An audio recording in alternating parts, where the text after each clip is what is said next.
I'm a mother of 3, and so our grocery bills are quite high.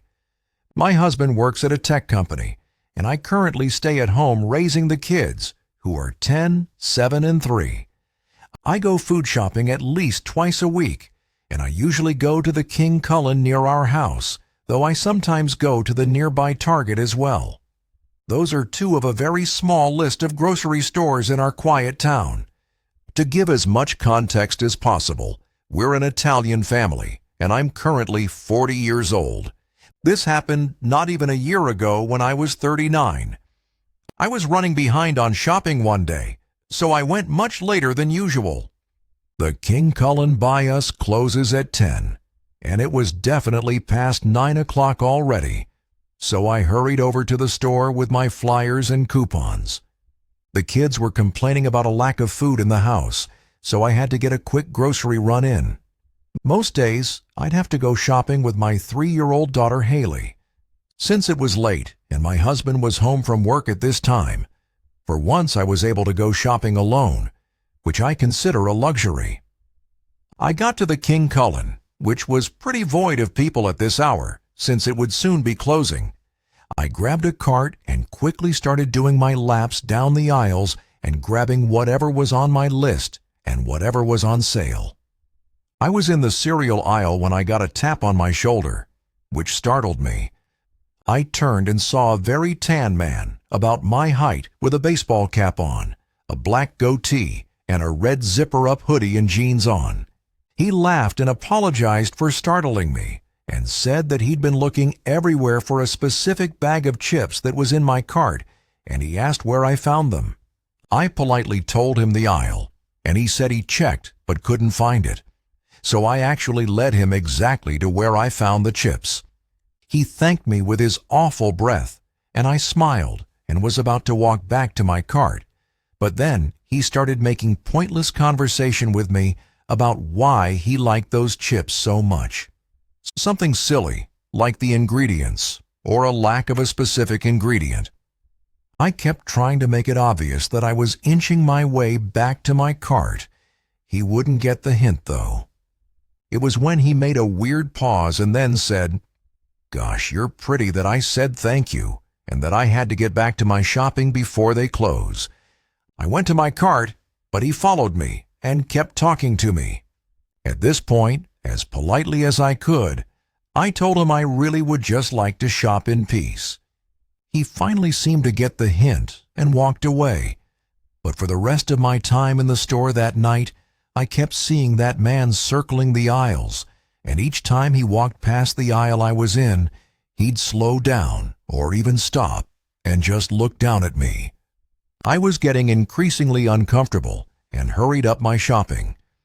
When I was finally done, I went to the checkout, and as I emptied my cart, here comes Red Hoodie Guy with a whole 2 or 3 items, and he waits on line right behind me. He doesn't say a word anymore, but I felt his gaze even through the back of my head. When I was done checking out, I pushed my cart away, and the man called out, "Have a good night, ma'am," and I ignored it. As I was unloading my car, I noticed the Red Hoodie Guy in the parking lot looking at me as he walked to his car. He got into a junky-looking Honda that must have been like 30 years old. He didn't turn the car on, though. He just sat in it. I finally finished loading my car, so I got inside, started it, and began driving out of the parking lot. I looked in my rearview mirror a few times, and I didn't see any headlights behind me, so I felt safe to drive home. It wasn't until I pulled into the driveway and looked to my left down the street that I realized there was a car with its headlights off, driving slowly down the street approaching our house. He pulled to the curb a few houses down. It looked to be that Honda from the parking lot. I went inside the house and called my husband's name. He came downstairs looking concerned, and I told him I was followed home by a creep. He hurried outside to the stoop, but by this time, the car was already gone. The following weekend, late at night, when we were all in bed, we heard some shuffling around outside in the side yard. I shook my husband to go check what it was, and he went to slide the window open. He saw someone right below the window, trying to open the side gate to the backyard, But after hearing the window slide open, the man looked up and started to run. My husband grabbed the baseball bat from under the bed and ran outside, and when he came back a minute later, he said he saw the car speeding down the street and he tried to chase after it. He perfectly described the shitty Honda that the red hoodie guy was driving. It was undoubtedly him. We phoned the police, and given the late hour, a police officer arrived to our house in under 5 minutes. I described the man and his car the best I could. And that was that.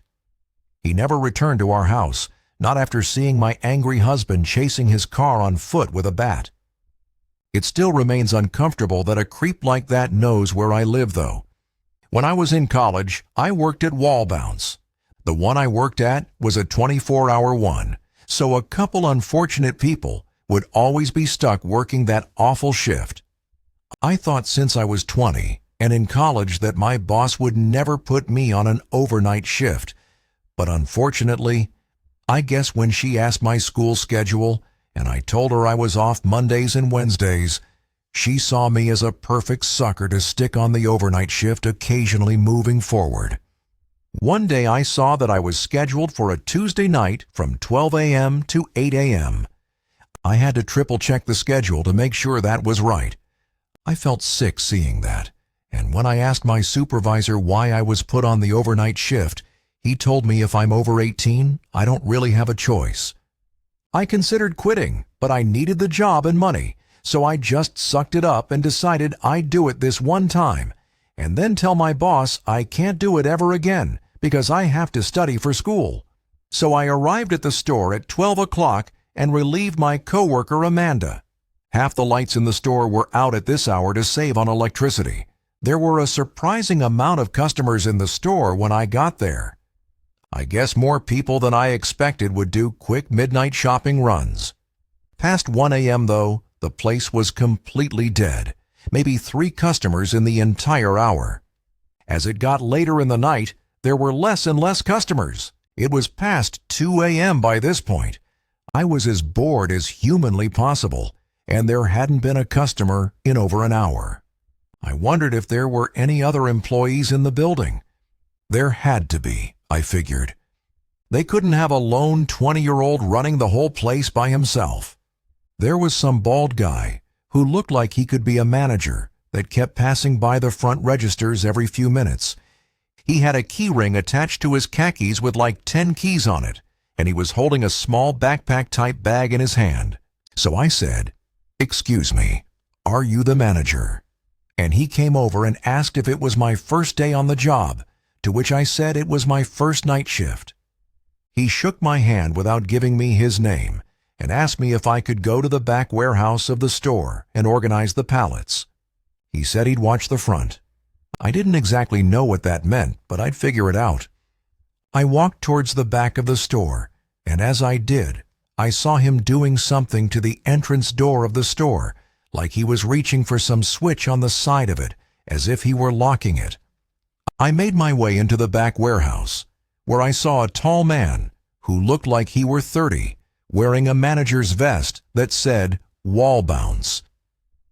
He saw my apron and introduced himself as Rob the night manager.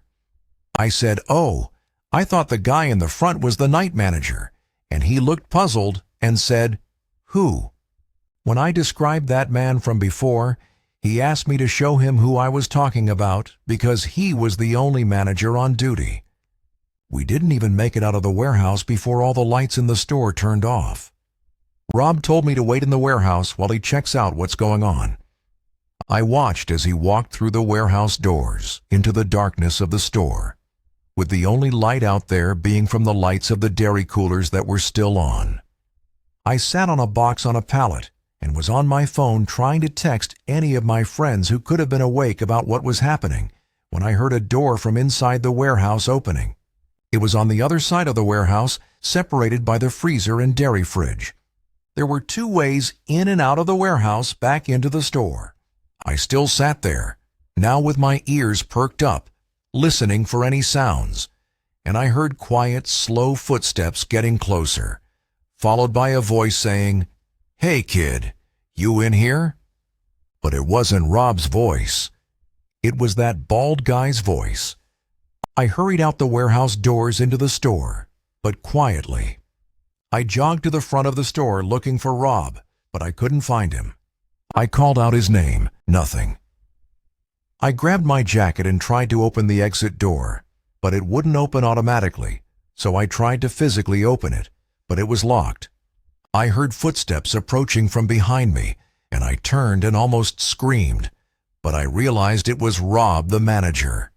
He flicked some lever or something on the top right of the door and unlocked it, and he said in a panicked whisper to hurry and get outside. He followed behind me. We left the store and he got right on the phone with the police, and I heard his whole conversation.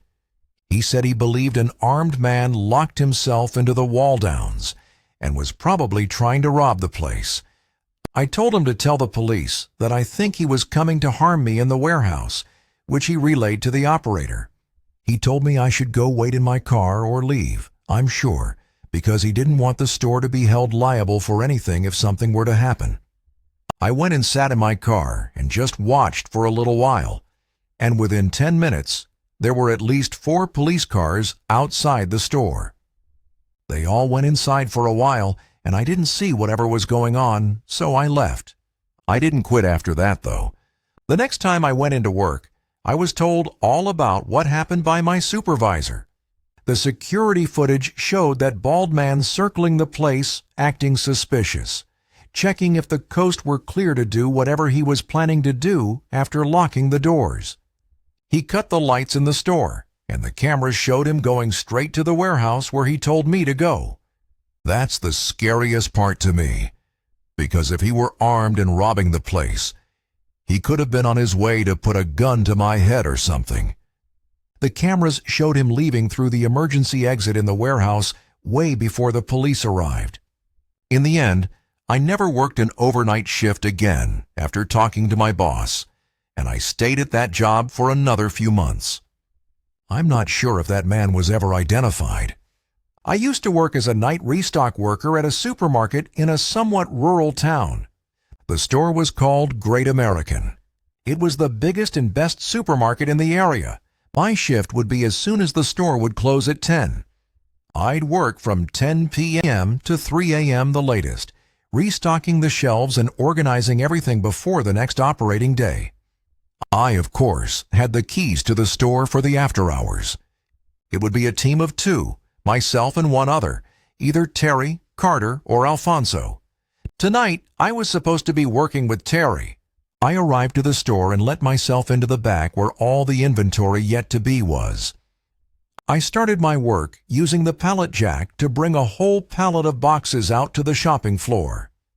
I started with the bread and nuts aisle, rotating the older loaves in the front and putting the newer loaves in the back. Halfway through, I realized I hadn't seen Terry yet. I walked to the back area of the store where the inventory was, where we'd leave our belongings. He wasn't back there yet. I left the back door cracked open with a door stopper for him when he would show up.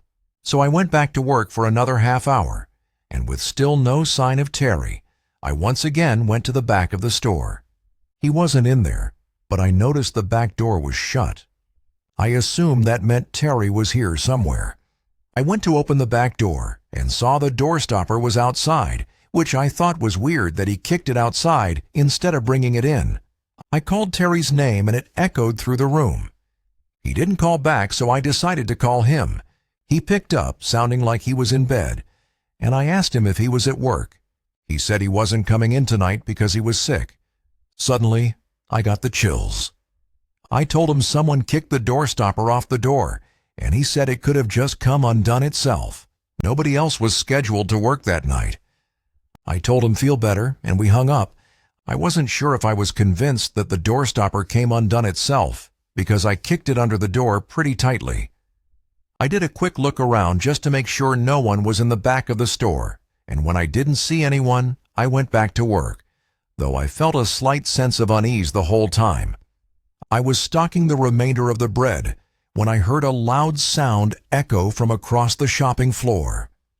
Okay, now someone had to be in here. I got off my knees and went to the middle aisle that intersected all the other aisles. I looked straight down the aisle and stood there for a hot second, and all the way on the opposite side of the store in the dairy aisle, a man dressed in black walked past the middle aisle, looking down in my direction. I felt my heart drop. It felt like that scene from the movie Signs, where the alien walks past the birthday party. I had to think logically that maybe this was someone else filling in for Terry's shift that our boss didn't tell me about. I started to speed walk down the center aisle and yelled "Excuse me" loudly. I looked to the left down every aisle I passed since he went towards the front of the store. In one of those aisles, he was waiting at the end of it, standing there fully facing my direction. When he saw me, he walked out of sight in the direction I was just coming from. I yelled "Excuse me" again and started to run down that aisle to catch up to him. I didn't get a good look at his face yet. When I got to the front of the aisle by the cash registers, I looked down the direction he went, and I saw him all the way at the end by the bread aisle. Half his body was hidden behind the shelf. His mouth was hanging open. He started to wave me over, but he didn't say anything. His face was freaking me out. I attempted one more time to speak to him and said, "Who are you?" And he disappeared behind the shelf. I wasn't being paid enough for this. I went outside to sit in my car and call my boss. He picked up, and I told him there was some random freak roaming around the store. He told me to get him out of there if I can, or call the police to get him out. I was not going to attempt to physically remove a crazy person from the store. So I called 911. I waited in my car until a police car showed up.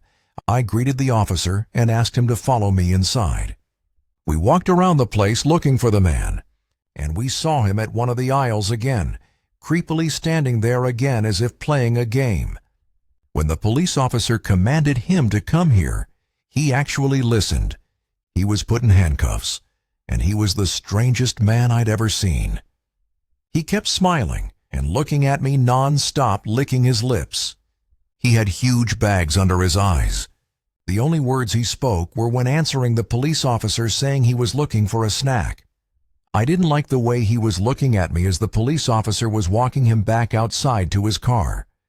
It was this menacing, threatening smile that I haven't forgotten to this day. I continued my work after that. Needless to say, I never left any of the doors open again.